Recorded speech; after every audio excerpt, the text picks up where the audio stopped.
पापा। पापा वो शब्द है जो हर एक फैमिली के में और फैमिली के बेटे के लिए बहुत बड़ा योगदान होता है, जिसके सफल होने में और उसकी ऊंचाइयों को, सफलता की ऊंचाइयों को पाने के लिए उसका असर सबसे ज़्यादा होता है। मेरे पिताजी शिवशंकर प्रसाद गुप्ता अपने आप में एक बहुत ही महान इंसान थे। उनकी सोच और उनकी दूरदृष्टि के कारण ही आज छपरा में एक दवा का बहुत बड़ा व्यापार बहुत बड़े रूप से, जिसमें हज़ारों लोग का घर चल रहा है और बसा हुआ है। उनकी ये सोच थी कि मैं एक ऐसी मार्केट का विस्तार करूं जिसमें हर एक दवाइयों का एक समूह हो, जहां किसी को कहीं जाने की ज़रूरत ना पड़े और एक जगह आकर दवा ले सकें। और उनके इस योगदान का, इस सफल सोच को उन्होंने अपने जीवन में उतारा। अपने जीवन काल में वो बहुत बड़े ही सफल व्यवसायी रहे। बिहार के नंबर 1 दवा कंपनियों में से एक कंपनी उनका भी था। एक फर्म उनका नाम था कैपिटल फार्मा। जिस तरीके से वो व्यापार में अपने आप को समृद्ध किए हुए थे, वैसे ही अपने फैमिली में भी वो अपने बड़े बुज़ुर्ग सभी लोगों को बहुत ही मानते थे और हर एक फैमिली के हर एक रिश्तेदार को, हर एक जिसकी जो जगह थी उसे उस तरीके से इज्जत देना, उन्हें समझना और उनके दुख के घड़ी में खुद को, अपने आप को हमेशा रहना, ये उनकी सबसे बड़ी महत्वता थी, या कह सकते हैं उनकी बहुत बड़ी सफलता का राज था। मेरे बाबूजी कहा करते थे, जो मैं आज भी याद करता हूँ, कि जीवन में सफल इंसान और जीवित इंसान वही है जिसका साख जिंदा है। जिस दिन इंसान का साख मर गया वो इंसान मर गया। मैं उनकी बातों को आज भी ध्यान रखता हूँ, क्योंकि वो कहते थे कि जो जुबान से निकला हुआ शब्द है वो शब्द नहीं, वो आपका परिचय है, और जो परिचय आपका होता है उसी से आपकी व्यक्तित्व को जाना जाता है। वैसे ही हम पापा के कारण हम लोग 2 भाई और 3 बहन का एक समूह और माताजी के साथ हम लोग यहाँ पर सब लोग एक साथ परिवार रहते थे। भैया को पापा ज़्यादा मानते थे। मैं इस पे बोलने में मुझे कोई हिचकिचाहट नहीं है, क्योंकि भैया शुरू से ही बाहर पढ़े लिखे और वो भी एक बहुत ही तेज़ तर्रार और बहुत ही स्मार्ट पर्सनालिटी।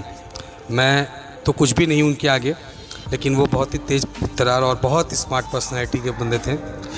उनकी भी सोच मेरे बाबूजी से कहीं ज़्यादा आगे थी। लेकिन दुखद की घड़ी, हमारे बाबूजी हमें भी छोड़ के चले गए। उसके बाद हमारे भैया ने हमारी पूरी चीज़ों को संभाला। हर इंसान के लाइफ में अप डाउन आता रहता है, लेकिन अप डाउन के साथ हम लोगों ने भी स्ट्रगल को फेस किया, हमारे भैया ने भी फेस किया। लाख मुश्किलें आई, सब कुछ संभाला। अपनी पढ़ाई लिखाई उनकी छूट गई, छूटने के बाद सब कुछ पूरी तरीके से भैया फैमिली के प्रति समर्पित हो गए। लेकिन एक दुखद दिन आया जिस दिन वो भी हमें छोड़ के चले गए। महज 13 साल की उम्र में दोनों पिता का साया छूटना और भाई का साया छूट गया। मेरी माताजी जो एकदम इतनी खुश मिजाज, जो सबके लिए करती, सभी लोगों के लिए किया, अचानक से एकदम शांत हो गई। उन्होंने इतना कुछ किया है अपने, हमारे लिए, हमारे फैमिली के लिए, मैं वो सब चीज़ आपको बयान नहीं कर सकता। लेकिन फिर भी हम लोगों ने उस दुख की घड़ी को बिताया और धीरे धीरे तीनों बहनों की शादी हुई और मेरी भी शादी हुई, हमारे बच्चे भी हो गए। आज उसी के लिए हम लोग सब यहाँ एकत्रित हैं। भैया का कभी कहना एक शब्द था कि जीवन में जो भी सोचो, मैं आपको ये उनकी मूल मंत्र बता रहा हूँ, जीवन में जो भी सोचो बड़ा सोचो, जीवन में जो पहनो अच्छा पहनो। कष्ट थोड़े दिन के लिए होती है, हमेशा के लिए नहीं। कष्ट थोड़े दिन के लिए होती है, हमेशा के लिए नहीं। आज है कल नहीं होगा, आज है कल नहीं होगा, बस तुम लड़ते रहो लड़ते रहो। ये मेरे भाई साहब अमित भैया का कहना था। और बाबूजी के बारे में मैं क्या बोलूँ, जितना बोलूँ उतना कम है।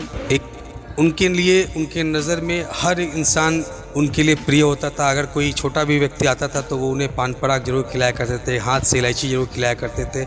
उनकी व्यक्तित्व आज पूरे समाज में लोग, जब मैं कहीं जाता हूँ तो वो दिखता, वो कहते हैं कि हाँ शिवशंकर बाबू ऐसा करते थे।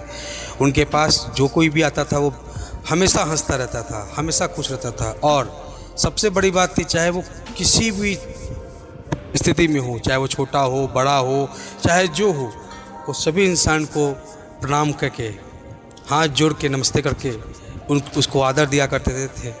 और इसी आदर के कारण हम लोग आज बढ़ते चले गए, उनके नाम को, उनकी चीज़ों को।